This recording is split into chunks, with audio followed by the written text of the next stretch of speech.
Welcome to the Sharpe Show. So happy to have you with me this evening, 7 p.m. on the East Coast. Yes, I am here. Friday night. Happy Friday, everybody. I appreciate you guys giving me a little chunk of your evening. I wanted to talk about something this evening that is not talked about often enough, I think, but I hear people often say things like all the time, well, if you third parties would just, get better candidates, or, if you give me somebody to vote for or something like that, why can't you guys do better, or all those types of things, or I'm tired of having no choice. All these issues that I hear about constantly. The average person doesn't understand how hard that is. They assume, well, you just run in a primary and you're on the ballot. Done. That's it. That's what people think. And you just, have the, here's all the time. Why don't you just call the newspaper and have them cover you? Like that happens. So all these different, why don't you get in debates? You guys, I never see you in debates. Like that's easy. But if you've run or been part of a third party, you know how hard that is. But if you haven't run and you're not part of a third party, why would you know? How could you know? I had no idea how bad it was until I ran. Then I was like, oh, this is how bad it is. Oh my God, this is how bad it is. So many, you just to get on the primary. I mean, just to get on the ballot is hard. Just that, right? That's a hard piece. And I want to bring up that piece if I could. I'm going to show you a little video from Third Candidates. It's an older video, not old, but older, about 5 years ago. And it came out when Gary Johnson got on the ballot because that was a big deal. It was the first time we got in all 50 states. That's how tough it was. And it kind of expresses how that works. And I'll cover some aspects of it that some of you may know, some of you won't. There are some libertarians there, but there are others too. You'll see kind of what they're talking about. Parties, ballot access is pretty much a given. Yes. For others, not so much. This week. And that's the issue to remember, right? If you are part of the duopoly, you just get ballot access. And again, that makes no sense to the average American to go, why are they so special? Because they wrote the rules. You just get it. So they assume, well, just run and you'll just get it. No. If you're not part of the establishment, you don't get on. What winds up happening is this becomes a game for either wealthy people or establishment people. Everyone else gets pushed to the side. You did make it onto the ballot in all 50 states and Washington, D.C., which I should mention, no third-party candidate has done since 1996. Think about that. Since Perot.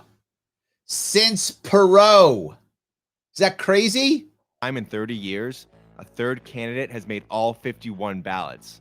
Ballot access is absolutely critical. Yes. Your name on paper so people can see it and vote. I mean, as simple as that sounds, and this is my argument for ballot access constantly. I say this all the time. Judges go out of their way to throw people off of the ballot, right? They go out of their way. Why? And I would ask someone who would say, well, Larry, it's the law. Great. Lots of things are the law. It doesn't mean you have to enforce it. It's why it's a judge. I would ask, what is the downside? What's the harm to leaving someone on the ballot? Well, there's obvious harm if a person's not on a ballot, right? If someone's not on the ballot, then the people who support that person, they just lost the choice. So there is clearly harm in that case, right? So if there are some people who want this person, then those people are harmed. So there is some obvious harm on that one. What's the harm in reverse? What if I'm on? And some of you heard this before, but I'll say it again because it actually matters tremendously. What if I actually should not be on the ballot and I am? The good people of Tulsa, Oklahoma decide that they want me on the ballot. Not them. 3 people who I happen to know in Tulsa happen to like Larry Sharpe, and they say, let's put Larry Sharpe on the ballot. Those 3 people say that. So great. Those 3 people put me on the ballot, and somehow the Tulsa government screws up and messes up, and I wind up being on the ballot, right? I shouldn't be, but I'm on the ballot by mistake. Let's say that happens. What's the harm? What's going to happen? I'm going to get those 3 votes. Okay. Maybe I'm a spoiler if it's that close. Maybe. I don't know, but probably not. The odds are I'm going to get those 3 votes, or maybe some other people who just hate the system and vote for some guy they don't know. So I get 12 votes, and whoever wins, wins. That's what usually happens. But let's go down that road, all the way down. Let's say I win the election. Let's say I actually win. I get whatever, 51% of the vote, or whatever is the rule in Tulsa, 35, whatever's the rule. I win the election. I can't be the mayor. There's clearly going to be some residential issues or whatever, so I can't be the mayor. So what does that mean? That means there's going to be another election. Is that a bad thing? Yes. If I actually win that election, the people don't want those 2 candidates, do they? Why would they vote for some guy in New York for Tulsa, Oklahoma mayor? So there is absolutely no harm. In fact, maybe a benefit. They may be easier able to just destroy a bad election, which is the will of the people. So there is a possible positive outcome and no harm if you err on the side of putting people on the ballot, and if you err on getting people off the ballot, only harm. Only harm. No benefit. Only harm. But judges consistently do this again and again and again. And what most people don't know, if you're a Democrat or Republican, your party actively sues people off the ballot every single year. Your people, if you're a Republican or Democrat, actively sue to throw people off the ballot every single year. They don't want to win on ideas or successes or policies. They want to cheat. They want to make sure they use a system. That's not cheating. That's not right. They want to be what I believe is unethical. It's not cheating because it is legal. So they're not cheating. I take that back. I'm sorry. They don't want to cheat. They don't have any problem being unethical. That's really, they can do whatever they want. So the hardest part about this is not just the ballot part, but then what comes from being on the ballot. And that's the other part that drives us crazy. It's your name on paper so people can see it and vote for it. For the most part, you'll not even be noticed unless you're on the ballot. Yes, you won't even be noticed. So how can you get voted on when you won't be noticed? And you can't get into the debates. It's also how a candidate meets the second criteria for getting debate access. Yes. So how does one get on the ballot in the United States? It's complicated. Not really. It boils down to signatures. Yes. Lots of them. Lots of them. It takes them. help and persistence from supporters. Yep. Money to pay for organizers, petitioners, and resources to grind out cases in our legal system. Yes. Ballot access in the United States is a mess of a process. And people get sued and they fight all the way through to be clear. They're fighting and spending taxpayer money and fighting left and right to remove choice in a democracy. Let's be clear about that. They are fighting to remove choice in a democracy. And we as Americans seem to be okay with that. At all levels. The United States is famous for having non-uniform electoral procedures. Because of these restricted ballot access laws, many races for the Georgia legislature only have one candidate. It'd be funny. Did you hear that? They make it so hard to get in the ballot that most of the time there's only one candidate. Are you telling me that you honestly believe that there's nobody else who wants to run? If the same person keeps winning, great, I guess they're good at what they do. But why would you? And again, I'll go back to it. If you're a judge, why would you even imagine this is okay? Like, what in your head would go, yeah, taking off the ballot so there's no one else on the ballot? That's a great idea. Why would you think that? What's wrong with you as a judge? If you'd be like, yeah, make sure no one's on the ballot but him. That's democracy. Boy, I'm so glad I support the Constitution. What? You're not supporting the Constitution. You're supporting some stupid local law. I don't get it. I don't get it. If it weren't so indicative of the partisanship and inefficiencies many Americans are fed up with in the first place. Yes, they're already unhappy.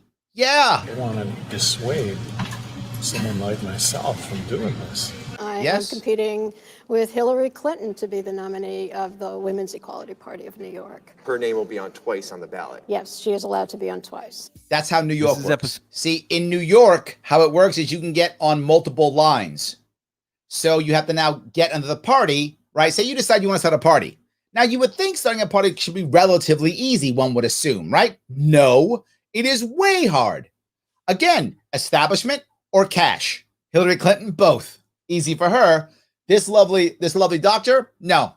That doctor doesn't get it. So 2, your name here. This is third candidates, by the way. You do have to get past the yes. frustration of how absurd the rules are and just go, I get it, it's crazy, it's absurd, but you just keep going forward. And that's the piece. You have to keep fighting forward. Now, you might say, well, Larry, so what, right? So it's harder for them. Okay, maybe you don't care. Maybe you don't. But I would ask you, is it fair? Is it fair that if you happen to be in a major party, you cruise through and all your volunteers and money, of which you have more money already and more volunteers, get to just work on getting you votes? Meanwhile, every other third party has to work on getting through all of this. Oh, my God. We met up with the bravest of brave souls. Independent candidate, Dr. Lynn Kahn. In May 2014, I was having a very sleepless night. And she decided she wanted to run. Let me grab some comments if I could. You guys give me comments. I appreciate that. Thank you so much. Stephen says the unconstitutional two-party system. Yes, most people don't understand that there are no political parties in the Constitution. This is just made up. And that's my point about a judge. Why in the world would a judge at all think political parties are valid and important and more important than choice when they aren't even in the Constitution? But they do. Yes, absolutely. So Matthew says third parties won't get in the spotlight because the powers that be want the status quo. Yes, third party actually want to fix things. 100% true. Matt, by the way, good seeing you. Yes, absolutely. The average person is not open-minded. That's good. I like that. Yes. Mitt Romney's been really? Mitt Romney. How is it his fault? This has been happening for years. Did he do something I don't know about? Help me out with this one. I don't know where that one came from. So Jeff says, hate to say this, but the two-party system isn't broken. It's working exactly how the Dems GOP designed it. Valid point.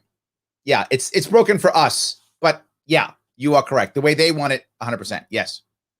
Christine says, I petitioned in Missouri, Nebraska, and Connecticut in 1984 for libertarian ballot access. I was amazed how many people didn't want to have a third party in the ballot. That part, by the way, Christine, also bothers me. And that's why you're supposed to have judges who are supposed to, clearly not, but are supposed to do what's fair for everyone via the Constitution, protect everyone's rights, because individuals don't always want to protect your rights. So if you're going to have a government, shouldn't it protect our rights? Shouldn't that be the number one goal of government, to protect our rights? It should be. So I get it. I've been out petitioning. And how many times people said, oh, is he going to run against my guy? Yeah, no, I want my guy to win. And they'd walk away. I'm like, you don't have to vote for this person. You don't have to. You're just giving other people an opportunity. They're like, no, I don't want that. Vote for my guy. And they would walk away. That happened all the time, Christine. It's still happening. I was just petitioning for Stacey Pressman here in New York City. Yeah, same thing. No, it's going to stop my guy. Yes, absolutely. Yes. David says, I'm glad Kentucky does a good job at giving ballot access. Even goofy A Kanye West was on the ballot here. Yeah, and it's, again, that's a perfect example, Dave. What was the harm in having Kanye West on your ballot? Did all of a sudden Kentucky go Kanye, right? I mean, to be forward, if Kentucky wanted to go Kanye, it should be able to go Kanye if it wanted to. Clearly it didn't. But if Kentucky wanted to go Kanye, good on Kentucky. What's wrong with that, right? This is what I thought democracy is supposed to be about. Clearly I'm wrong here. Yes. Libertarians have many problems, Francis says, getting on the ballot, but they do choose our elected officials. Libertarians may have problems getting on ballots, but they do choose elected officials. I'm not sure where you're going with that one, Francis. If you help me out with what you mean by that, I'm not sure. John says, my vote is mine. I'll forever vote Libertarian to let my voice be heard. Thank you, brother. I need more people to say that. More people to say that. Absolutely. Yes, that's good. All right. Let me throw a couple more of these if I can. I want to go a little bit further in this woman's story. I'll zip ahead a bit, but she's going to explain a couple things which are kind of interesting. If anyone knows how federal agencies operate day to day and can speak to the ways the executive branch can improve them, it's her. Yep. However, ballot access procedure has... Look at that. Status valid, status invalid. Oh, surprise. Been a bit of a rude awakening. Once Yeah. you submit your paperwork to the Federal Elections Commission to be a candidate, that's kind of where the federal piece ends, and it's really the state regulations Then the state goes in and tears you to that pieces. determine how you get on the ballot and who gets on the ballot. Bingo. Every single state has a different process. And I'm actually not against the states having different processes. I'm not. This is a cultural change, right? The idea that it shouldn't be so hard to get on the ballot. Larger states may have different rules. More rural states may have different rules. I don't mind. The part that bothers me about this is, for many people, the outcome is federal guidelines. Of course, that's their answer. Of course it is. But even if there were federal guidelines, even if there were, I'm not advocating for that. But say there were, what would happen? The two parties would change those too. Of course they would. They do straight ticket voting or something like that to make sure that no one else could get voted on. They would create that stuff anyway. So no, it is a cultural change. The American people saying, no, this two-party system doesn't work. Stop throwing people off the ballot. It is a bad idea. For getting on the ballot. For example, it takes 125,000 or so signatures in Florida to get on the By the way, this is 2016, so these things may have changed in the past 5 years. ballot. It takes 5,000 in Ohio. So it just doesn't make any sense. In New Mexico, it would be easier for me to start my own political party in terms of Yep. the number of signatures required Yep. than collect signatures to get on the ballot as an individual. And that's not, and again, I don't mind these rules, but make it the easy. beginning. Whatever the issue is, So, make everyone we get start it. looking at exactly what is it that you have to do. What are the rules? Tell me what the rules are, and we read them and we laugh. there's a we problem. cry because they're just insanely complicated to Once read. you figure them And then out. one of us calls the Board of Elections in that particular state and goes, And the Board of Elections, by the way, for those who've been through this, don't always know what to do because they're not sure how to deal with third parties all the time. So they sometimes give you wrong information. And unless you have that documented, well, you're just screwed. this is what I think the rules say, just to get a confirmation, because, hello, sometimes what's on the website isn't correct. And Bingo. sometimes there's just a lot of information missing on the website. Also Democrats, true. Republicans, they don't even think about it. They Don't absolutely care. Don't even. The Democrats, Republicans don't care. This is written to put other people away. It does not make any sense whatsoever. So, It was required to turn in 19 signatures. yep. His independent opponent, 232. Here's what happens. The second you put in the signatures, now they attack the signatures. Some of you don't know that. We'll just get signatures. Okay. This guy, Donald Moore, has to make 19 signatures, and this guy, Tyler, has to get 232. Okay, so what does he do? When the independent turned in 273, Extra. Republican, through a series of court challenges, got the county to toss out 45 of his. Now, that's my point. Why did any judge even accept the challenge? That is my problem. The judge should say, he'll get 232? How many put in? 271? Do you have a valid reason for why you think he's lying? Are you charging him with fraud? Do you think he made an actual error? Was there a crime here? And if he goes, well, no, there's no crime. Have a nice day. He's on the ballot. Be a better candidate, Donald Moore. Done. That's what a judge should be saying. Do you think there is a crime involved here? Do you think Tyler is actually being fraudulent? Do you think he's actively getting the wrong from the people? What is your issue here? Well, no, I'm not accusing him of a crime. Have a nice day. Move on. Opponent's signatures, leaving him too shy of the requirement. Yep. Even And what would happen if the judge in this point said, too shy, good enough? Seriously, I'll ask again, what's the harm? There is none. with 10 times as many signatures as the Republican candidate, the independent was dropped from the ballot. That's not how this is supposed to work. No. We're supposed to encourage participation from motivated, engaged citizens. Yes, we are. It can be discouraging. That's true. This is Tom Yeager, co-chair of the Green Party Ballot Access Committee. Yep. In most states, what happens is the Secretary of State checks the signatures on the petitions that you've turned There in we to go. make sure that they are registered voters. That's it. Generally, it's encouraged for you to turn in like roughly 50% more signatures. Think about that.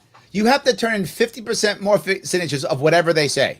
So whenever someone says, well, you only need 10,000 signatures or whatever the number is, people think, oh, that's not bad. No, that means you got to turn in 16,000. That's a lot. Than the requirement actually is. For example, in Kentucky, you need to turn in 5,000 signatures There we to get on go. the ballot for president. You should turn in about 7,500 to be safe. Signature. Now, you might say, well, Larry, is it that much? Yes. Have you tried collecting signatures? I have. It's a pain. Not just that, it's time, it's money, it's energy to do all those things. And what are Democrats, Republicans doing? Making commercials, shaking hands, going out and raising money, doing all the things to get votes. We have to do this just to get on the ballot. Signatures get thrown out for clerical errors, and various screenouts shrink the pool of eligible citizens. Yep. Texas has a strange process called a primary screenout. People who sign your petition to get your state party on the ballot cannot have voted in the Democratic or Republican primary. Look at this. So you go through and see, did they vote in the primary? Oh, they did? Their signature's gone. What BS is this? Again, what I'll ask for the 15th time. What's the harm? Why would you go through this many hoops to pull a third party off of the ballot? And then everyone goes, well, why don't you guys do well? Because we're going through this. Make the system fair and we get a better shot. And you might go, well, Larry, why do we care? If you're actually happy with the Republicans and Democrats, I get it. You shouldn't care. It's working well for you. My assumption is because the non-affiliated are the actual largest party in America and in almost every state, that we're not happy. It makes it harder because some people who want to sign your petition legally can't. Yep. Timelines can make it harder for grassroots efforts to build up momentum. Absolutely. Sometimes you have to get a lot of signatures in a short time period. Like Yep. Illinois, for example. We have to get 25,000 signatures in 90 days. That's a lot. In their models, Tom estimates you can count on 10% of your total petitions to be handled by pure volunteers. Oh, there we go. The rest, you got to pay for in some way. Now you got to pay for them. So now I got to write checks to people to go get signatures so I can get in the ballot. And here's the worst part. It doesn't just happen once. It's every single time I want to run. This is extra money from a third party that already can't afford it. We already have less money. Be it to cover travel costs or hire professional petitioners. Figuring petitions of under 5,000 signatures can be done with pretty much all volunteers. This is looking at the larger states. Yes. I'd say that would be close to $2 million. Look at how much you have to do. Look at that. You got to drop all that money just to get on a ballot. And the funny part is, only libertarians have been on the ballot in all 50 states. Greens, no, they can't do Starting it. from scratch. Now, I want to be clear. Is there anybody in America who doesn't know that the Green Party is a party? You might hate the Green Party. You might love the Green Party. But is there anyone going, Green Party, what's that? Everyone knows they exist, but they can't be on the ballot. Why? Clearly, people like the Green Party. Is there anyone who doesn't know the Libertarian Party exists? Of course they know they exist, even if they love or hate the Libertarian Party. They know they exist. So why would you pull them off the ballot? I know I keep pushing this because I want you, as the individual listening to this or watching this, to understand that there is no excuse except power. There is no excuse except power. So when someone tries to tell you, well, it's the law or it's this, it's unconstitutional. That's for sure. It is against the spirit of democracy. That's for sure. And there's no reason for it except power. There is no harm. So when people talk about it, you should tell them this is just about power. It's just math and reality. Why would they lose a ballot challenge in Arizona? Do people in Arizona not think the Green Party's valid? When you do this, you are literally taking thousands of Arizona citizens who would like to vote green, and now they can't.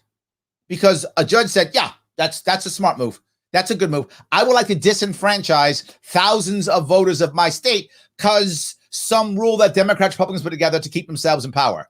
That's what happens. Every time you see that, that is what happens. Some judge says, yeah, I think it's a good idea to disenfranchise thousands of American citizens because I want to follow a rule that Democrats, Republicans put together in a party system that's unconstitutional. That's what a judge is saying every single time. That's it. There's also the cost of defending the work that's already been done. Yep. The Democratic Party challenges Green Party petitions in All the some time. states, and the Republican Party challenges Libertarian Constitution parties. Yep. Sometimes these challenges are taken Yep. to court and can set damaging precedents. Yes. The Pennsylvania Supreme Court basically Oh, remember ruled this one? that the loser in a challenge could have the winner's legal costs assessed against them. So now if you challenge and you lose, you have to pay the party's legal lawsuit. You're going to pay the legal challenges, the legal fees. So you're already a small party with no money.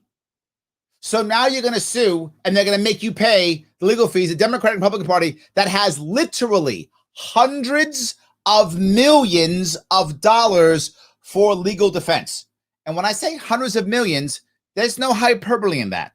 It's hundreds of millions of dollars for legal issues. That's sitting in the bank waiting to pay for this stuff.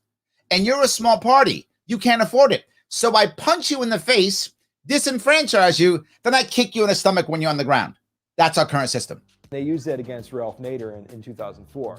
And basically, he was told to pay like over $80,000. 80 grand. To the Democrats who kicked him off the ballot. So so not only can you not vote for the party member you want, you have to support the Democratic Party with $80,000 so they can win. Wow. That's our current system. That's where we are right now. We think that's a good idea. That's a good idea right now. Well, you libertarians, why don't you win more? Maybe because this? Could that be a reason? Yeah. Johnny Johnson says, voted for Perot 2 times, then wrote in Ron Paul till 2016. Thank you. I love that. That's great. Yes. That was BS what happened in Texas, trying to take our advantage of the ballots. Yes. Just took more money in attorney costs. And that's their goal, Jimmy. You're absolutely right. If a Democratic or Republican Party goes to court and they lose $20,000 in legal fees, that's nothing. They don't care. If the Libertarian Party loses $20,000, that's the campaign. They're done. My campaign in 2018, I raised a lot of money for Libertarian. I raised $500,000, which is a lot of money to raise. But the Republican raised $4 million and the Democrat raised $12 million. So let's say we'd all gone to legal war and had to pay $100,000 in legal fees. I would be crippled. The Democrat, my governor, His Majesty King Andrew Cuomo II, would have been laughing at that and just, ha, ha, ha. Probably like, yeah, fine, we can handle that. I would have been crippled. So yes, that's exactly right. More money, but the little guys don't have it. Harrison County, West Virginia now has 2 libertarians sitting in local chairs. Nicely done, guys. Nicely done. Michael says, thank God I need some Sharpe way right about now after the day I had. Michael, I'm sorry. I hope your day gets better. I hope your weekend is better at least. That's something. Absolutely. I hope that does things a little bit better. Yes. David says, this is for someone else. Sorry, I apologize. Yeah. Michael says, the Green Party was already in disarray in 2020. They couldn't unite behind the ticket. One of the reasons I fled the Libertarian Party. That's true. The Green Party was in trouble in 2020. They were much better in 2016. They weren't great in 2016, but they were much better. That's for sure. They were much better in 2016 than they were in 2016. In 2020. You're correct. Absolutely. So John says, I'm not even sure how to change my voter registration from independent to libertarian. If you're in New York State, you can't right now because they decided that we are not a party. And Tim says, oh man, don't get me started on Board of Elections. Absolutely. They are. Yes. Absolutely. Yes. 100%. Yes. This race is I find divorce Democratic Party Memorial Day. I'm not a parliamentarian. Get some. I love that. Awesome. Let me grab a little bit more if I can. We'll wrap him up, but there's a little piece here that's still kind of interesting. Until that ruling was overturned in 2012, no Greens or Libertarians attempted a midterm run in Pennsylvania for almost a decade. Look at that, 10 years, no run. Some offices are just out of reach. No one has succeeded as an independent or third-party candidate in getting on the ballot in Georgia for Congress. It's just been the 2 major parties since the 1940s.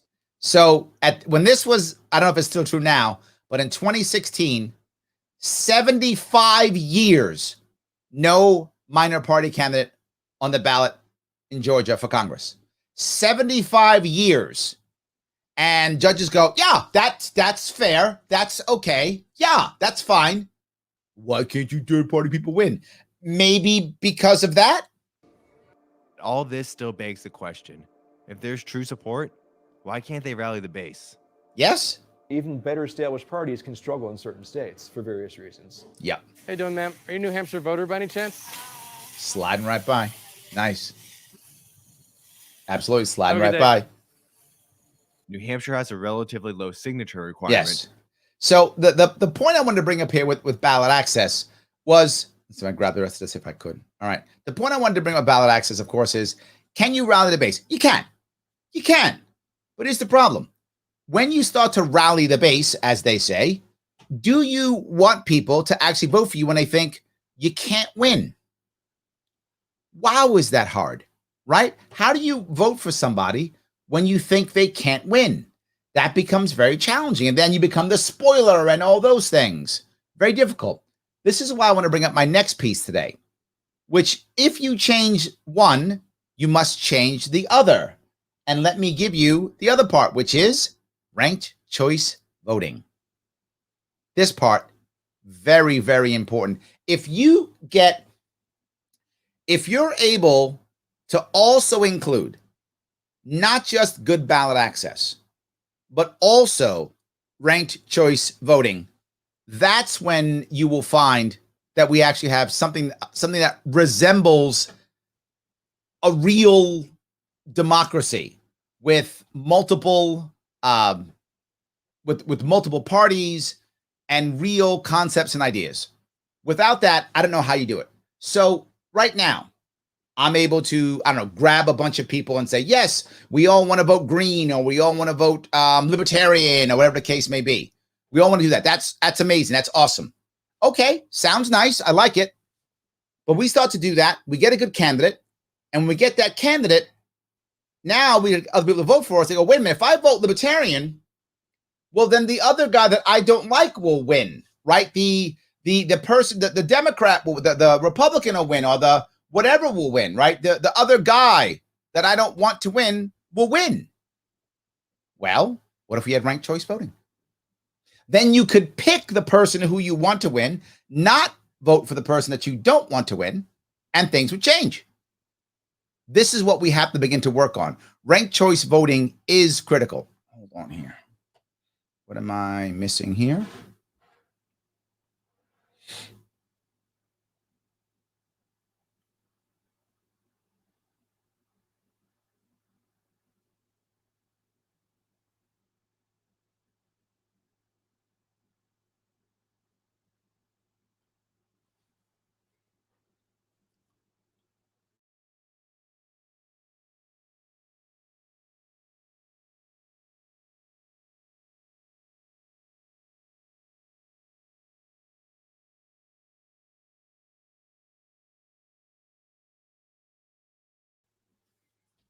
I am back, guys. I apologize. I don't know why I went away.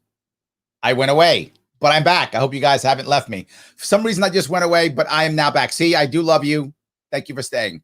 I want to talk, if I can, about ranked choice voting. I think ranked choice voting is probably the best answer we're going to have for the future.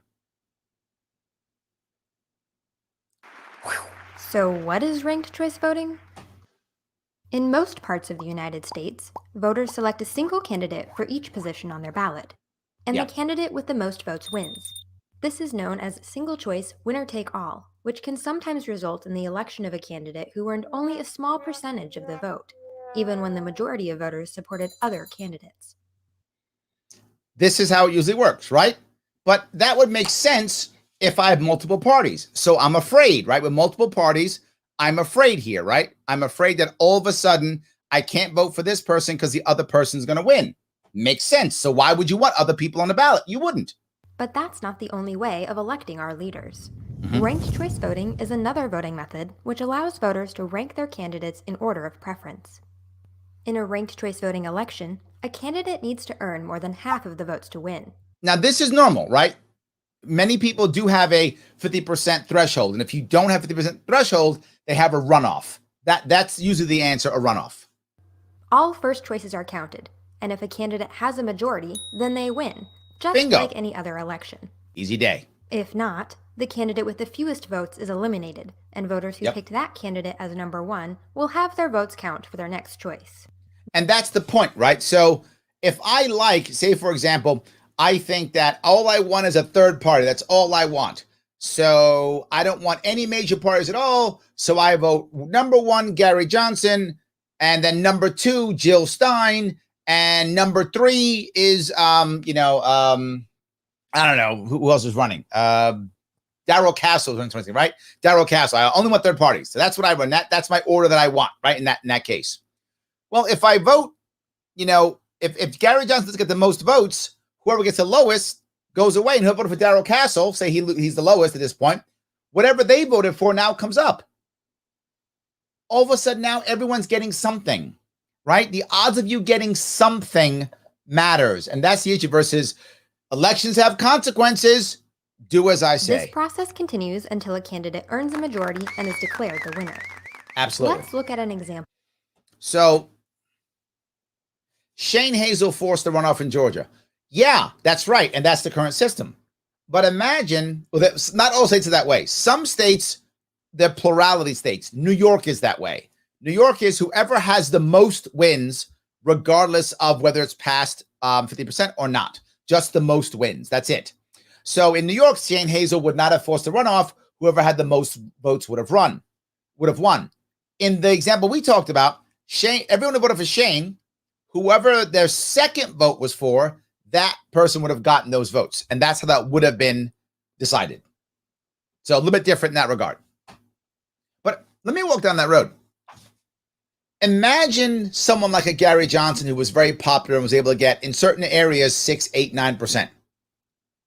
That becomes a situation to where, wait a minute, do I want to vote for Gary Johnson or not? And let's say you're in New York. And if you're in New York, most New Yorkers is about 3-1 Democrat to Republican.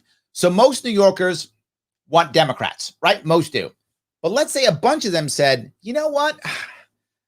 It's not that I want a Democrat. I just don't want a Republican. And that's a common issue. That's a common thought process among the two-party people. So they go, I don't want a Republican, but I like this Gary Johnson guy, but I'm afraid if I vote for Gary Johnson, then maybe I spoil the vote and the Republican wins. I don't want that because I love Democrats, right? Okay, got you. Love Democrats. No worries. You can vote for Gary Johnson on the first one. And then your number 2 is Democrat. And then nothing for the Republican because you don't like the Republicans. Okay, no worries. So now Gary Johnson gets a bigger chunk up front, even if he loses. What does that mean? Okay, let's say if all the people who actually wanted Gary Johnson 2016 in New York didn't vote for Hillary and instead voted for him first, Hillary second.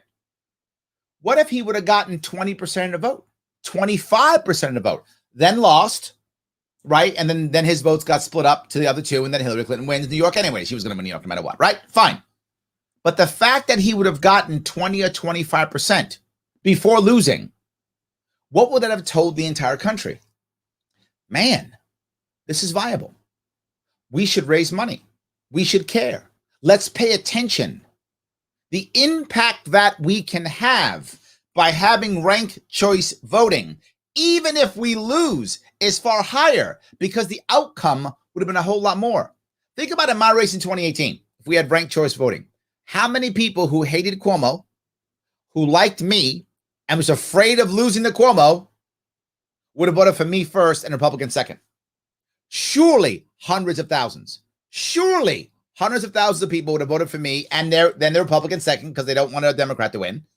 So I might have gotten up the front 20% of the vote. Who knows if I could have got maybe 25%. Now you might say, well, Larry, you still would have lost and Cuomo still would have won. Yes, maybe, probably true. It's New York State, probably true.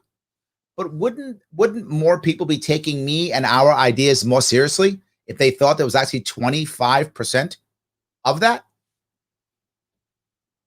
That's my point. Ranked choice voting helps. Here, you select orange as your first choice candidate, yellow as your second, pink as your third, and green as your final choice. Or you can also do none. You can leave one blank. The first choices are counted. Yellow earned 35%, orange 21%, pink earned 28%, Bingo. and green earned 16% of Poor Green Party guys. the vote. Because nobody won more than 50%, the candidate with the fewest votes is eliminated, and voters who picked him as their first choice have their Bingo. ballots count for their second choice. There we go. They get This continues something. until a candidate receives more than half of the votes. They get something at least, right? So, okay, the pink people didn't get their guy. That sucks. But the orange people and the green people and the yellow people got something. Better than nothing. Or 50% plus 1. Yes. So what are some of the benefits of ranked choice voting? Here is critical Ranked piece. choice voting provides more choices, allowing more than 2 candidates to compete. That part itself, most people don't care about to be forward. Most people don't care about choice. I know it sounds terrible, but this goes to the earlier, the person who was commenting, they don't want choice. compete without fear of splitting the vote among like-minded individuals. Yes. Sometimes voters feel pressured to vote for the lesser of two evils. All the Ranked time. choice voting allows people to vote for their favorite candidate. Bingo. We start voting for people, not against people we're afraid of. Imagine that. Imagine if a candidate had to actually talk about what they care about, what's important, versus why the other guy's evil. Imagine that. Imagine if PACs didn't have to just do attack ads. Imagine that. Just against the candidates they dislike. With ranked choice voting, we see more positive campaigns and less negative Absolutely. advertising. Yes, it is by default because you don't want to piss off the voters of the other person, right? If you're orange guy, you don't want to call the yellow people voters terrible. You don't want to call people deplorables, right? That's not a good campaign strategy if you're doing ranked choice voting. It works perfectly. Well, in theory, it works. It could work in the two-party system, but here it doesn't work well, of course. Candidates are encouraged to reach out to as many voters as possible, Absolutely. including those supporting their opponents. They can build a winning coalition with like-minded candidates. Oh my God, coalitions? What? Oh my God. To earn voters' second and third choices. It's time to fix our democracy and make our elections work better for everybody. Yes. We can do that with ranked choice voting. Visit www. Absolutely. I wanted to make sure you guys saw that. That is important. So we got to get on the ballot, and the laws are against us without question. On top of that, we got to have ranked choice voting. And the worst part is in New York City, we have it. We have ranked choice voting only for the primary. 75 or 73% Democrat in New York City. So we get ranked choice voting for the primary, which in reality, ranked choice voting for the primary in New York City is actually ranked choice voting for the mayor, because the Democrat almost always wins in New York City. So you basically just did ranked choice voting for New York City. However, it's single party rule. So they're okay with that, right? Democrats are fine with single party rule. No worries on that. But how dare you get other parties in? The last piece I want to bring up upon this, there are three pieces to making the third party system safer, better, faster, stronger. One, as I mentioned, is ballot access. Critical piece. You can't vote for someone that don't get in the ballot. If they get in the ballot, you can't really have them, do a good job of getting votes if everyone thinks it's a wasted vote. So you got to have ranked choice voting to make that happen. But on top of that, we got to open up our primaries. Now, for some of you, your primaries are open, but New York State, they're not. So what winds up happening is people are only voting if they're part of that party. And why is that bad? There was literally, and you New York City people know this, there was literally a letter that went around to all New York City registered voters. And the letter actually said it wasn't from the city, but it might as well have been. But it wasn't from the city, to be forward. It was not from the city. The reality of it is the New York City is about 70 to 75% Democrat. So they said, if you want any say in who the governor is, register Democrat. So you can vote in the primary, because that's how we choose our mayor. I mean, blatant, mask off. Here we are. The Democrats winning. We know it. You know it. Stop messing around. Stop pretending like any other party matters in the city. Register Democrat today so you can have a say in the mayoral election. If you don't register Democrat, you don't get the say. Your vote doesn't count. They just came out and said that. They were like, here it is. Go do it. So you know what actually happened? More people registered Democrat. That actually happened. Yes. We didn't fight back and go, oh my God, no way. We went, okay. And we literally just went, yeah. And saw more New York City people register Democrat. That's what happened. It actually worked. As sad as that is, it actually worked. So yeah. And then our governor, His Majesty King Andrew Cuomo II, oh hail the king, our governor actually said it. He, again, mask off. He said, we'll pick the new mayor of New York City in June. The election for mayor is in November. He said June, because June is our primary. So mask off. Just, you're not a Democrat? You don't get a say in the city. What's wrong with you? You don't get a say. That's literally what they were. They didn't care at all. So here's a piece to talk about the primary system. This actually is from Khan Academy. Primary elections, which are often There we go. known as primaries. Yes. One way to think about them is that they're just preliminary elections used to get down to a fewer number of candidates. Now, that in theory is not a bad idea, right? The concept of having a massive field and then bringing it down to a smaller amount is not a crazy idea, right? That is not a nutty idea. You let people get in the ballot and you have some type of primary to whittle it down to a smaller amount so that now it becomes, handleable in some way, shape, or form. You create some realistic threshold like top 2, 3, 4, 5, or 6, something like that. California does what they call the jungle primary, which is top 2, which I think is a terrible idea. But maybe we do top 3 or top 4, whatever. We can pick whatever that is. But that concept is not a bad concept. The way it actually works, not so much. A very simple example would be, let's say there's a congressional seat in your district, and there's 3 folks who are interested in that position who associate themselves with the Democrats. And let's say there's also 3 folks in your district who are interested in running for that position who associate themselves with the Republicans. Yeah, but where's the rest? That's where they messed up. They just made it parties again. There are some situations where you can have just a big preliminary election where they all run against each other. We'll talk about that in a second. But even when that happened, it was just 2 parties. There's the problem. The just 2 parties.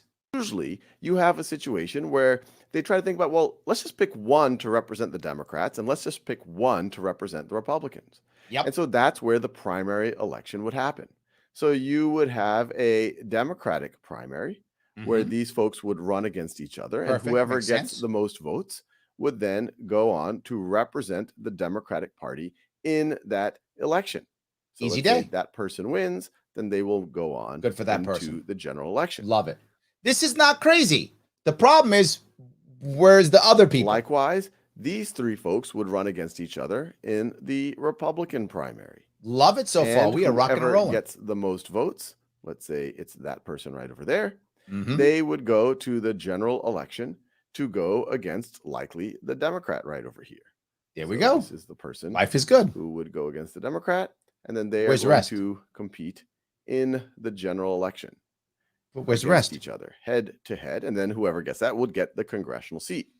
Now, even in this type of primary, you could call this a partisan primary. Yeah, that's what I would call it. Who votes in this Democratic Party? Bingo. That's the problem right there. While in theory, this is not necessarily a bad concept in theory, in practice, it winds up being a problem for several reasons. Primary. Who votes in that? And who votes in the Republican Party primary? Who's voting is critical. 2 systems for this, or 2 general buckets, and there's some nuances from region to region. But one way is that, well, only registered Democrats could vote in the Democratic primary, pick who represents their party in the general. This is New York State. And only registered Republicans can vote in the Republican primary. New York State. Situation where only registered folks can vote in their respective primaries, that is called a closed primary.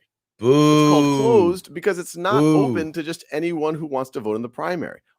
So that means that I have to register as a Democrat to vote in a Democratic primary. But what if I like the Republicans this time around? Or if I like Democrats, do I have to keep changing my voter registration every single time to see who's there? What if I don't want to identify with a party, but I want to have some say who's going to go to the end? I don't get it. Only the people who have already registered in that party can vote. Now you can imagine the opposite of that is the open primary. So open primary. And now we can vote any of them. Partisan primaries. You are trying to figure out who's going to represent the Democrats and who's going to represent the Republicans. You can allow people who are either non-affiliated with the party or even people who are affiliated with the other party to vote in your primary. So, for example, in this Democratic primary, there could be, for some reason, folks who feel passionate about this candidate who are... Yes, you could actually have a crossover candidate. You could actually have a crossover candidate. A candidate who might be a Democrat, but has some Republican leanings, or a Republican that has Democratic leanings, or any mix or match, or Democrat was libertarian leanings, or Republicans libertarian leanings. And now people who are outside the party want to jump in because they believe in this, but they don't believe in the party. They believe in the individual. They think that individual Republican is a good Republican. That's an individual good Democrat. They're individually good, but you think the parties are trash. Yeah, not a bad idea. Are actually registered Republicans, but who they want to vote in this primary. Or you could have people who are unaffiliated who would vote in this primary if we are dealing with an open primary. Absolutely. Now, one interesting question is how could the dynamics change if we're dealing with a open versus a closed primary? This is a huge piece. Well, political scientists like to think a lot about this, and even states like to think about this in terms of what is appropriate, what is most representative, what gives the people of that state kind of the fairest voice in their elections. Now, people who like closed primaries might say, well, look, we're trying to figure out who represents the Democratic Party. It should only be Democrats. We're trying to figure out who represents the Republican Party. It should only be Republicans. Now, criticism of closed primaries might be, well, if you limit who gets to vote in the primary, then these candidates are only going to cater to the base. They're only going to cater to the... That's the issue. So now in a Democratic Party, only one or two types of people wins, right? Someone who can rally the base or someone who's establishment. That's it. So I'm establishment or wealthy, or I can rally the base. Usually if you rally the base, it's because you're wealthy, right? That's you. Trump was wealthy. He could rally the Republican base. He was popular, rally the Republican base. Makes sense, right? Bernie didn't have enough to rally the Democratic base, so he got hammered by the establishment. So that's how that works. We're setting up a system to where some guy or some gal who's motivated to run can't get into one of these. Okay, so I can't get into Republican or Democratic primary because I'm not either wealthy or establishment, so I can't win here. So I guess I'll have to go outside. Oh, but I can't get on the ballot. So I guess I can't do anything. Interests of people in their party, and in particular, they might cater to people who are at the extremes of their party. Also happens too. For example, let's say we have a situation like this. Let's say that this is the population right over here. That's the population. I love those guys. At the right end, these are conservatives. These conservative people. Yeah. Conservative. That's conservatives right there. And these folks right over here are liberal. Right there. And if you were to look at the population as a whole, let's say the distribution in the population, let's say it looks something like this. You have some people here who are quite well, no, if liberal. It's New York, you got to have a whole lot to the left. You have actually the bulk of the people who are someplace in between. And then you have in your classroom of folks who are actually I'm talking New York. Conservative. No. So you would guess that, hey, look, you got to move that bump to the left in my state. Maybe a moderate view would actually maybe be most representative of the people. But if you have closed primaries, what might happen? Well, the Democratic primary, the people who would be eligible to vote would be these people right over here. Would be these people, the people who have registered as Democrats. So they're the only ones voting. Republican primary, well, only the register if it's closed. And that's the issue. So what winds up happening, right? What winds up happening is what Tim's saying. Primaries in upstate New York don't happen. They are anointments of the DOR candidates. He's overstating a little bit, but no, primaries are rare. They wind up just appointing people. The parties appoint, and that's it. And that's who you're going to get. Well, what if I don't like the establishment appointees? Well, too bad. You see it in the Republican Party, not even upstate New York. You saw Republican Party the last elections. They just decided who's going to be their guy. Oh, it's going to be that guy. Okay, that's it. Nobody was voting for these people. They picked, the party heads picked a guy, and that's how they did it. It's worse than what you're saying. Yes. Only the registered Republicans would vote. Maybe these people right over here. And these people in the middle, these would be the unaffiliated with a party people. And so if you have different candidates here, let's say that this is candidate 1, where they're here on the spectrum. So this is candidate 2. You guys get what happens here. You guys get this. Candidate 3 so I want to move to the next piece if I can. You guys get this piece. Are quite liberal, or the folks who are actually are quite conservative. So that's a criticism of the closed primary. An open primary might make this a little bit better because you have these registered Democrats here, but folks from here might decide, hey, I want to go vote there as well. So they might moderate things. Or folks from here might say, hey, I want to go vote here as well. Yep. Now, critics of an open primary would say, well, those aren't the people who really are registered in that party. And you could also have a phenomenon. Now, this is they're not really registered in that party. The party matters. And my argument is the parties don't matter. That's my argument. I get what they're saying. Well, wait a minute. If you let people outside of the party vote in that party, then the representation of that party, that might not be real. I don't care. Parties aren't people. People are people. Parties aren't constitutional. People are. So if the people want to control the party, they should be able to if they want to. That's the point. That is where my head is, and I'm disgusted that the judges disagree with me. Of rating, they clearly do. Where people maybe on the Republican side could say, look, you know what? I know who's going to win here. The Republican primary doesn't need my vote. I'm going to go and try to pick the weakest candidate on the other side too. so that in the general election, my candidate has the best shot. Now, third type of primary is known as a blanket primary. Yes, or jungle. Often a nonpartisan well, the two is jungle, blanket primary. Yeah. In a nonpartisan blanket primary, instead of going through this partisan process, yes, there's all no partisan the candidates here would go into one preliminary election. Doesn't matter the party in this case. In this case, it doesn't matter the party. If you're on the ballot, if you can be on the ballot, you go on to this blanket primary ballot and you pick the top number. Sadly, we have just decided that it should be just the top person, top two people. What a terrible idea. See it in California. Not a good idea. How about instead, top 3, top 4, any top 5, I don't care the number, right? But pick it more than the top 2. You want to pick top 3 or 4. Why? So you can have ranked choice voting in the general election. That's the reason why primaries are linked to ranked choice voting, are linked to ballot access. It's not just one thing that is going to repair this system. It's 3. We've got to work on all 3. I want change, Larry. Well, it's not voting for your local Democrat, Republican. That's not going to make it happen. It's changing these 3 things. Primaries, and in that ranked choice election, voting, the top and ballot 2 access candidates would then go on to the general election. Now, what's interesting about that, so 2 candidates are going to move 3 on or 4 in a blanket primary, a nonpartisan blanket primary. And what's interesting there is you can actually get 2 candidates from the same party going.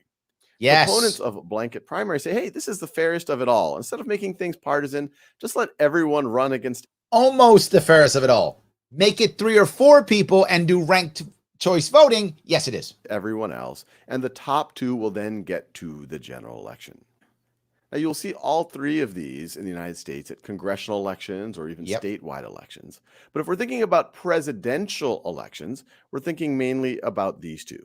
And when we're talking... Yes. So what I wanted to bring up is I want you to imagine, if you would, a world where in presidential elections or whatever elections, gubernatorial election, whatever, you name it, a world where as long as you have a minimal activity to get in the ballot, you can. Maybe it's something small like, I don't know, 100, valid signatures and a fee of $100 or something. You might go, Larry, why should there be a fee? If you can't pay a fee, you're not a real candidate. You're just not. You gotta be able to pay something. And it should be minimal. It shouldn't be like $10,000, $100, right? $100 fee, whatever. I'm making that number up, but like that, a minimal fee, $100 for the admin to do it and 100 signatures, something like that. And you get on the ballot. Awesome. Then you'd have a blanket primary. Put your parties down if the party matters for you. If the party's important for you, put your party affiliation. It matters to you. No worry. Hopefully you've routed people from that party to come out and vote for you. That'd be awesome. Then you do ranked choice voting, the top 5. Or not. Even just straight voting for the top 5. Whatever. You top 5. Maybe top 4. Whatever. You pick the number. I'm fine with that. Then after those 5 or 4, they make it from the primary. Then those people now move on to the general. What does that mean? Let's say you had 20 people on the ballot total. Top 4 make it.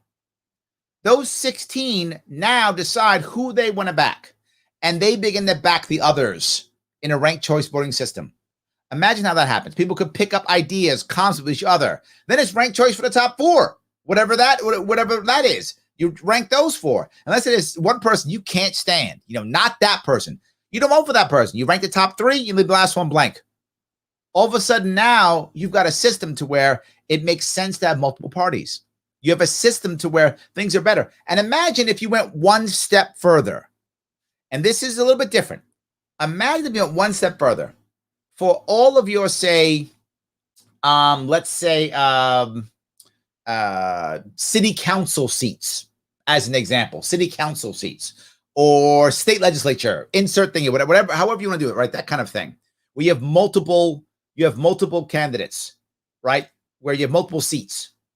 What if you didn't just do ranked choice voting, but you actually took at the end 1 or 2 or 3 people? So as an example, city council, say, is, I'm making this up, 5 people in your city council, whatever the number, 9 people in your city council, 9 in your city council, right? That's people in your city council. And you said, okay, we're going to do everyone on the ballot for a blanket primary. All of a sudden now, you get a blanket primary and you nail it down to, say, the top 9. Oh, I'm sorry, no, it wouldn't be top 9. You bring it down to the top 18.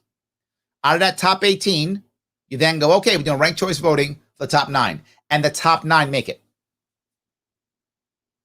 Instead of doing one election for each of the 9, making sure a Republican and Democrat win every single time, you instead do top 9. So if there are smaller parties that get in under the wire at 8 or 9, you might get a third party representation there. That's the point. This would change everything. This would change how things work. It would give us a chance at actually making things work. Right now, you see it. I see it. It's just deeper and deeper division. I don't want deeper and deeper division. That's not what I want. That's not who I am. That's not what I want. We could change it. Those 3 things will help to change it. Guys, if you like what I'm saying, do me a favor. Take the world's smallest political quiz. Click that link that I have in my description. Click that link, take the world's smallest political quiz, and share it with other people. Let people see it. Share it. Go over to theadvocates.org. Click that link there. Go there. It's the Advocates for Self-Government. They're one of my sponsors. They help make this show run. Please support them. It's free. Say, Larry, I took that test already. No worries. You know what you can do also? Throw me some cash. Head over to patreon.com/sharpeway. Throw me $10 a month so I can keep doing this. $25 a month if you got it. If you got big dollars, throw me $100 a month. You got the big dollars. I love it. If you don't, $10 is just fine. Every little bit counts to keep this going. If you notice, if you click that link, the Linktree link in the description, we got all kind of stuff. We got the book coming out next month. We got our clips section. We got our TikTok account. We got all kind of cool stuff you look at, check out, share. It does matter. That takes time, money, and energy. And you guys can listen to this as a podcast. Yeah, you can. Click that podcast link, Anchor. You can check it out wherever you want to check it out. All that costs money for my team to build. Please help us out. Larry, I can't afford that. I took the test too. Okay. Like, comment, share. Do that. All 3. Like and comment and share. It's important. It does matter. Larry, I did that already. I love it. I got more for you. Subscribe to my YouTube page. The Sharpe Way YouTube page, subscribe. Twitter, subscribe. Facebook, well, not subscribing. You're liking Facebook. You are following me on Twitter. And you are subscribing on YouTube. Sharpe Way. If I get canceled on Larry Sharpe, I got to head over to Sharpe Way. So, guys, take care of that if you would. It does matter. Please do that for me. It does matter tremendously. Let me grab some more comments if I can. Absolutely. See if I can do this here. Let's say here. Did Larry just say he takes Dash? I don't think I said that, but sounds good. Sarah says, my goal is for most of the population to be able to take care of themselves. Yes. Oh my God. Yes. Wouldn't that be amazing? As of right now, 80% of Americans need the government to tell them how to do things. But I got to tell you, right? I got to tell you, the reality of it is COVID made it worse, Sarah.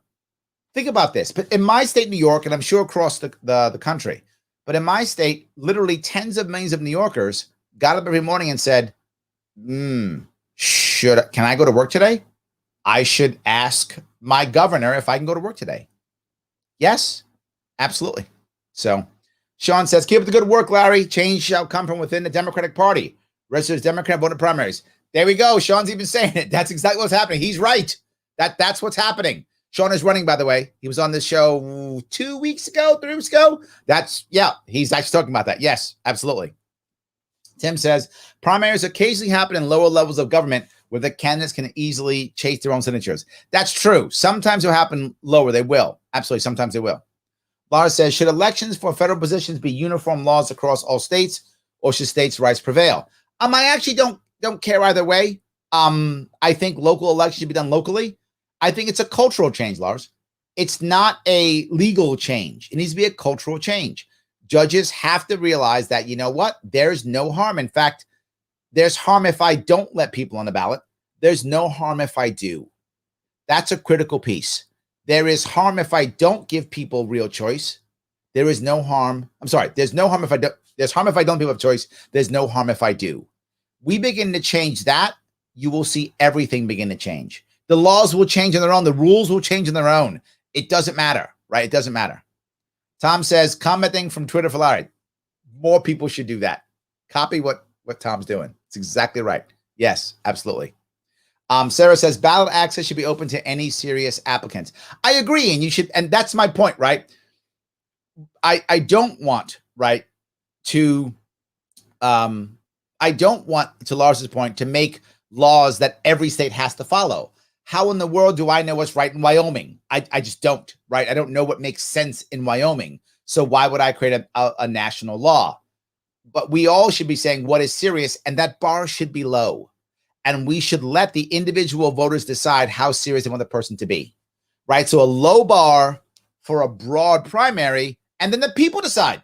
They decide, you know what? I take you seriously, Sarah, or I don't take you seriously. The people decide how serious they want you to be. That's the issue.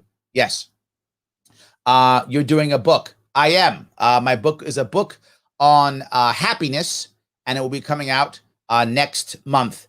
And the name of the book is On Happiness. It's the book on happiness. Yes, absolutely.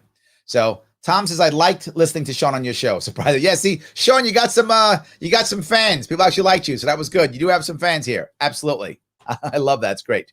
So Laura says, California's top two, and you said top two are both Democrats. There's why I don't like top two, Lars. That's exactly my point. Thank you. You have demonstrated my point. I don't like top two. I like it being top 3, 4, so depending on what you're doing in that area. And again, if we have a cultural change, that will become the norm. People should be, we're not, obviously. We should be unhappy with just two choices, right? We shouldn't like just Coke or Pepsi. Even if you like Coke or you like Pepsi, you should be angry that that's all you get. If you want to grab a grape soda or a RC Cola or an orange drink or a Fanta, you should be able to grab something else if you want to. And if you don't, keep drinking Coke or Pepsi. It's fine. But why would you want to stop yourself from having that choice? And why would you stop others? So, yes, we have to make it to where people are thinking that two choices is robbery. And we don't think that. Lunar Eclipse says, Larry, here's a better idea like George Washington warned about political parties. Let's abolish them all together and form political action committees. You know, in theory, you are correct. The problem is, as I always talk about, culture matters. How do we get people who are like, I'm a Democrat, I'm Republican? How do we get them to stop and just create it all over again? If we create a system that allows multiple parties to flourish on their own, then parties will grow and fall on their own, which I think is actually much healthier, if that makes any sense. The idea of abolishing them, while I like the sound of it, I don't think that's a place we could go. I just don't think it's a place where we can go realistically. I think most people are just not going to get it, if that makes any sense. It may be a bridge too far, is my concern. So, yes. Missy says, sometimes I want Dr. Pepper. Yeah, I'm with you. Absolutely. 100%. Adam says Bull was good. Yes, I had Bull on. Was that yesterday? Bull from Minnesota. He was on yesterday. I liked him too. That's exactly right. Yes. Bob says, in other words, we need free market elections. I like that. Dixie jumped right on board, like a free market of political parties. Wouldn't that be nice? Wouldn't that be nice? Sarah says that's how Sweden has it. There's a place to research how they do it. I think Canada has several political parties as well. A lot of countries have multiple political parties. The world doesn't end. It doesn't end. You could actually have multiple political parties and still survive. And you could have coalition governments and still survive. It's possible. And you don't have to hate each other. I mean, this is not crazy, guys. You don't have to hate each other. It's not nuts at all. I know this was a topic that in general was a little bit dry. I know that. I hope showing the videos made it a little more exciting. And for people who often get angry at us and go, well, why aren't you libertarians doing X, Y, or Z? There's a lot of stuff against us. And it isn't an excuse. It isn't. I still ran. Many of you have still run, even against all this. I would hope instead we'd get some extra respect for going through all of this garbage and still running campaigns. Instead of being mad at us and going, you guys are chumps, go, oh my God, you guys are amazing. You went through this horrible system and you still ran a campaign? Oh my God. Kudos to you. Even if they don't like us or want to vote for us, respect would be nice. And we get some. We could get some more. But the most important thing is for us, if you're going to do a political action committee, as we talk about, if you're going to do that, no worries. Why don't we think about political action committees to stop one or two or all of these three? Those are our three issues we have to worry about, right? Those are our three issues. Do we actually want fair and better elections? Do we actually want more choice? Do we actually want a situation where we don't keep fighting each other and start walking down a road to civil war, but instead start coming with a way for us to talk to each other and cross an aisle? Think about this now. This is the most important thing. Think about this now. If we don't do something like this, think how bad our left versus right is now. Where's it going to be 5 or 10 years from now? Way worse, deeper, broader. You can't cross the aisle now. But imagine if you had a third party. Greens, Libertarians, Independent Party, you name it, Constitution Party, any other party. That party doesn't have the baggage that Democrats and Republicans have with each other. So that party can and must talk to both because it'll be small. Libertarian Party gets, imagine, 2-3 people in Congress, 2, 3, 4, 5 people, including Congress and Senate. Those people have to talk to each other. Of course, they become the peacemakers. They are the peacemakers. Libertarian Party, the peacemakers. Are you kidding me? How to make that happen? Ballot access. Number one, ballot access. That is critical. Open primaries. Oh my God, so important. Ranked choice voting. Those three pieces will make third parties valid. Those three pieces will make coalitions possible. Those three pieces will make talking to each other possible. Those three pieces will make both sides stop being so radical and actually talk to each other and maybe fix something. Those three pieces will take away the current negative back and forth fighting that we have. Those three pieces stop us from voting against someone and instead get us to vote for somebody, or even better, for an idea, for a concept, to get people to be together. Positive for, not negative and against. We can absolutely do this. It is possible. Those three things. Guys, I want to say thank you so much for giving me a chunk of your Friday evening. It has been amazing. Thank you for all the comments and all those things. As always, please like, comment, and share. Please take the World's Most Political Quiz. And of course, support me if you can. Patreon.com/Sharpeway. I want to keep doing this. You want me to keep doing this. So help me out by either taking the World's Most Political Quiz or sponsoring me on Patreon.com/Sharpeway. The links are all there. Check them all out. I will see you guys on Monday.